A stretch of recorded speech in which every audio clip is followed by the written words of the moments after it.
KKR এবার অনেক বড় বদলের মুখে। কোচ, মেন্ডর, এমনকি অধিনায়ক তো বদলে যেতে পারে আইপিএল 2025-এর পর। গম্ভীর চলে যাওয়ার পর যে কারা আসতে চলেছে কেকেআর কেন এই বড় সিদ্ধান্ত নিতে চলেছে সবকিছু জানবো আজকের এই ভিডিওতে। তবে তুমি যদি তার আগে কেকেআর এর ফ্যান হয়ে থাকো তো কমেন্টে লিখে দাও আমি কেকেআর। তো চলো সোজা আইপিএল 2025-এর পর কেকেআর কে নিয়ে একটা সবচেয়ে বড় আলোচনা যেটা ছিল যে দল বদলে ফেলতে চাচ্ছে কে, কোচিং স্টাফ কে। এখন মেন্ডর, কোচ এবং অধিনায়ক এই তিনজনকেই বদলে ফেলার প্ল্যান করতেছে কেকেআর। ইতিমধ্যে সামনে এসেছে তিনটে নাম, ইয়ন মার্কার, রবি শাস্ত্রী এবং ইরফান পাঠান। এই তিনজনকেই কোচ কিংবা মেন্টরের ভূমিকায় যুক্ত করতে পারে কেকেআর। প্রশ্ন হচ্ছে যে কেকেআর কেন এই তিনজনকে নিয়ে হচ্ছে। গম্ভীর যখন কেকেআর ছিলেন শুধুমাত্র একজন অধিনায়ক ছিলেন না, একজন খুব ভালো মানের লিডার ছিলেন। তিনি প্লেয়ারদের সঙ্গে কথা বলতেন, তাদের সঠিক জায়গায় ব্যবহার করতেন, মানে টিমের মধ্যে একটা ইমিউনিটি তৈরি হয়েছিল। এখন কেকেআর এর মেন্টর হিসেবে রয়েছে ডিজে ব্রাভো। আসার পর থেকে কিন্তু আমরা দেখতে পাচ্ছি কি অবস্থা হয়ে গেছে টিমের।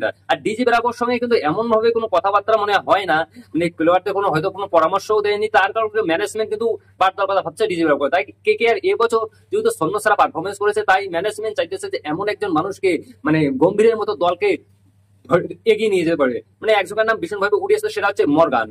একদম মানে খুব ভালো বলার, ইংল্যান্ডকে চ্যাম্পিয়ন করেছে, কেকেআর কে একবার ফাইনালও নিয়ে গিয়েছিলেন তিনি। ব্যাটিং মাইন্ডসেট রয়েছে তাদের এবং কুল লিডারশিপ, মানে তার দারুণ হবে। তারপর 2 নম্বরে আসতে চলেছে যে রবি শাস্ত্রীর নামও কিন্তু উঠে আসতেছে।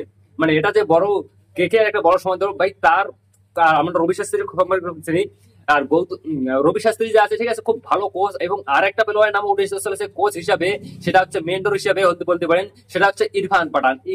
ইরফান পাঠান একজন অভিজ্ঞ অলরাউন্ডার এবং খুব ভালোভাবে প্লেয়ারদেরকে ডিসিশন দিতে পারে, যেহেতু খুব ভালোভাবে। আর ইরফান পাঠান যা আছে সে কিন্তু অলরাউন্ডার হিসেবে সারা বিশ্ব পরিচয়। আর বেশ খাস করে পাকিস্তান যা আছে ইরফান পাঠানকে ভালোভাবেই চেনে।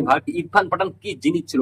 এমন তো চন্দ্রকান্তকে পণ্ডিতকেও নাকি রাখার পরিকল্পনা করতেছে যে ম্যানেজমেন্ট, এতটা খবর পাচ্ছে। কারণ 2025-এ কোন কোন জায়গায় ভালো ছিল কেকেআর পারফরমেন্স, সেটা পারফরমেন্স করতেছে। অর্থাৎ ইয়ন মর্গান, রবি শাস্ত্রী এবং ইরফান পাঠান যদি কেকেআর এ আসে, তাহলে হয়তো ব্যাটিং, বোলিং, টিমের যে মেন্টালিটিটা আছে না, সেটা হয়তো পুরোটাই চেঞ্জ হয়ে যেতে পারে। তো দেখা যাক কি হয় শেষ পর্যন্ত। আজকের জন্য এটা বাই বাই।